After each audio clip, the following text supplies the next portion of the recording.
Welcome to Solutions Chemistry Tuition. In this lesson under Core Principles of Chemistry, we will look at the following: atomic structure and the periodic table, electronic configuration, the periodic table, ionization energy. The periodic table can inform us of many scientific facts about the elements, one of which is the number of electrons they contain. This helps us deduce the electronic configuration of elements in the periodic table.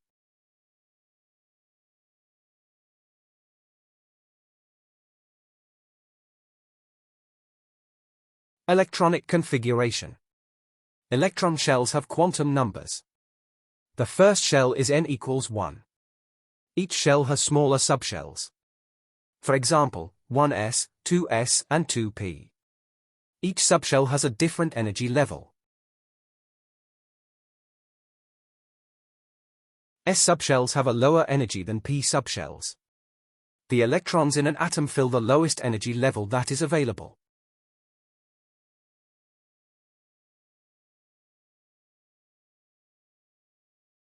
(3d) is higher than 4s. Electrons in an atom fill the 4s subshell before filling the 3d subshell. When atoms form ions, the 4s electrons are lost before the 3d. S and p orbitals. Electrons in a subshell occupy orbitals. An orbital represents the space in which fast-moving electrons are most likely to be found. Each orbital carries 2 electrons. S subshells have a single s orbital. P shells contain 3 p orbitals. This diagram shows the 1s orbital in a sphere at the center of the x, y, z axis. The 2 electrons are found within this sphere.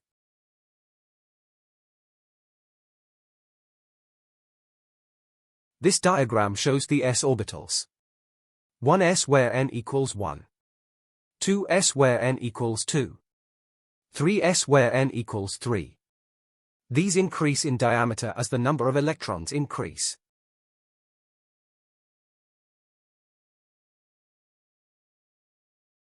This diagram shows the 3p orbitals. 2 electrons are on the lobes of the x-axis. 2 electrons are on the lobes of the y-axis. And 2 electrons are on the lobes of the z-axis.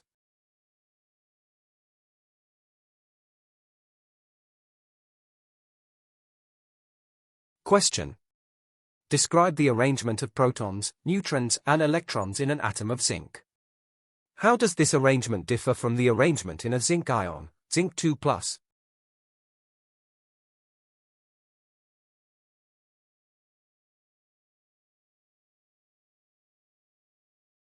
Learn to write the electronic configuration for all the elements from hydrogen to krypton.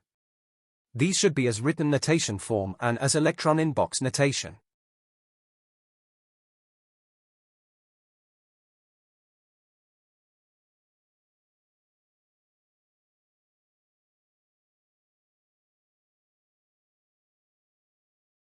This shows a 2D representation of the filling of electrons in the shells and subshells, starting from hydrogen to carbon.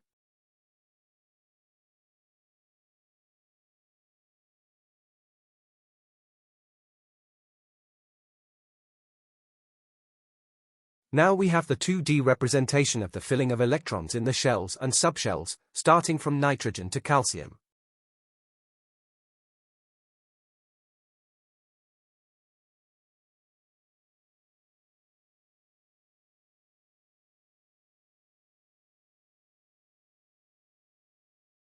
First, ionization energy.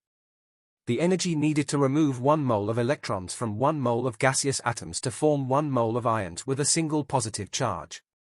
You must remember this definition.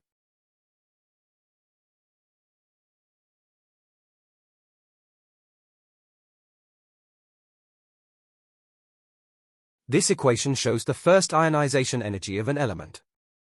Note it is in gaseous form and gives the element a positive charge as an electron is removed. Underneath is an equation for the first ionization energy of magnesium.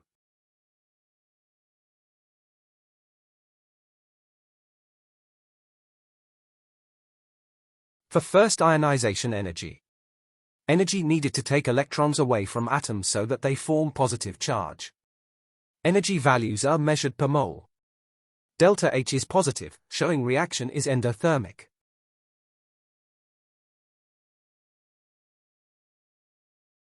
One electron is removed from each atom, so the ion has a single positive charge. Atoms are gases when the measurements are made.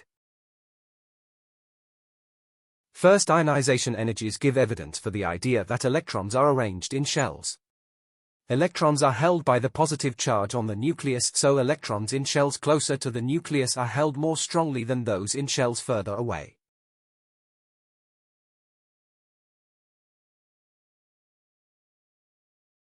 This table shows the elements beryllium, magnesium, and calcium.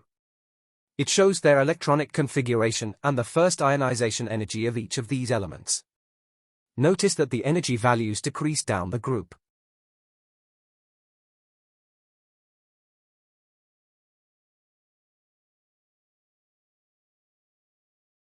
It takes less energy to remove an electron from atoms further down a group because the outer electron shell is further away from the nucleus.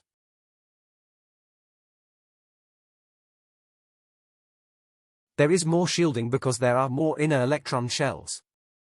The increase in positive charge on the nucleus has less effect than the increased shielding.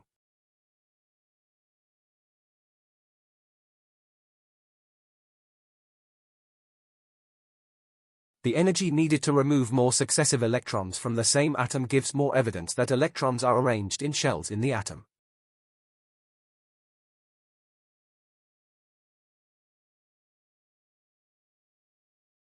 These equations show the successive first, second, and third ionization energies of magnesium. What do you notice about the trends in energy needed to remove an electron? Can you explain why this is?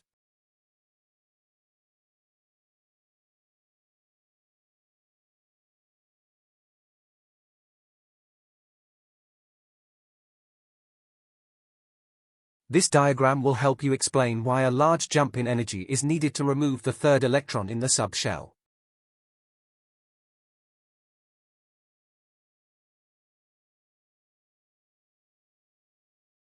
Each successive ionization energy is bigger than the last because there are fewer electrons, less negative charge, but the positive charge on the nucleus is the same, so the pull on each electron is greater.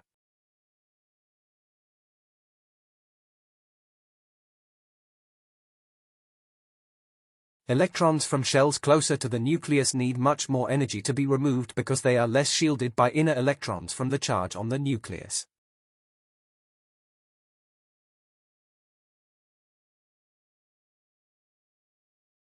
Successive ionization energy graphs show the energy needed to take all the electrons from a single type of atom. First shell needs the most energy to remove electrons, they are closest to the nucleus and not shielded. After the second shell, the third, outermost, shell needs the least energy to remove electrons. They are furthest from the nucleus and are shielded by the inner electron shells. Ionization energies across period 3. The first electron removed from every atom is from the third shell, n equals 3. The electrons are all shielded by two inner shells. The general trend is an increase, as the nuclear charge increases.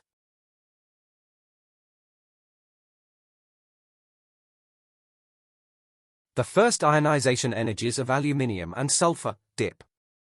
The third shell contains a 3s subshell and a 3p subshell at different energy levels. The 2-3-3 pattern is caused by electrons being removed from the single s or the 3p orbitals. This ionization energy graph shows the energies for period 3, from sodium to argon. There is a general increase, but dips for aluminium and sulfur.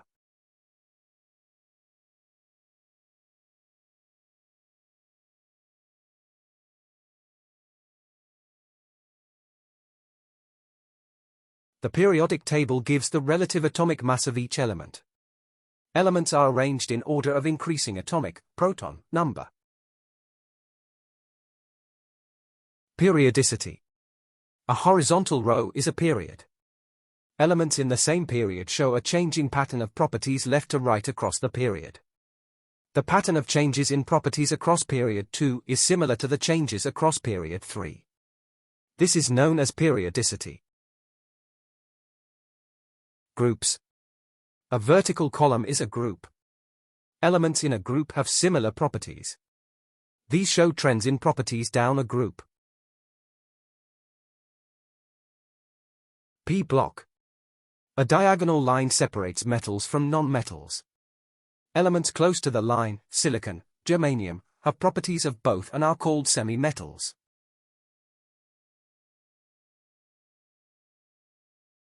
S block, P block and D block are named because they show which electron orbital is last to be filled. For groups 1 to 7, the group number matches the total number of electrons in the outer shell. S block. Group 1 sodium. Group 2 beryllium. S orbital is last to fill. D block. For example, iron and zinc. The D orbital fills after the 4s. P block. Group 6 oxygen. Group 7 chlorine. P orbital is last to fill. Ideas about nuclear charge and shielding to explain trends in atomic radius, ionization energy, electronegativity. Down a group. The number of protons, positive charge in nucleus, and number of electrons increase. There are more inner electron shells. Inner shells shield the outer electrons from positive charge on the nucleus. This means there is less attractive force between nucleus and outer electrons. Atomic radius. Increases down a group, the atoms get larger. First ionization energy. Decreases down a group, less energy is needed to remove an electron to make a positive ion. Electronegativity. Decreases down a group, there is less attraction for covalent bond electrons because the nuclear charge is shielded.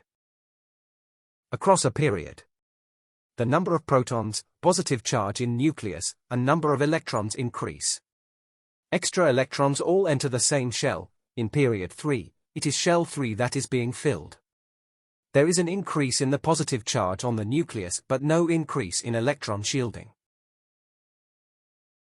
Across a period. Atomic radius. Decreases across a period, the atoms get smaller. First ionization energy. Generally, increases across a period, more energy is needed to remove an electron to make a positive ion. Electronegativity. Increases across a period, there is more attraction for covalent bond electrons because the nuclear charge increases with no increase in shielding. Use the graph to explain the first ionization energy and electronegativity for each of the elements from hydrogen to calcium.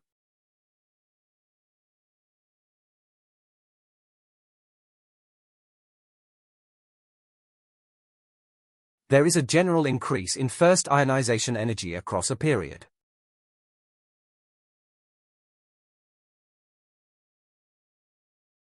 There is a sharp decrease in first ionization energy between the end of one period and the start of the next period. There is a decrease in first ionization energy down a group.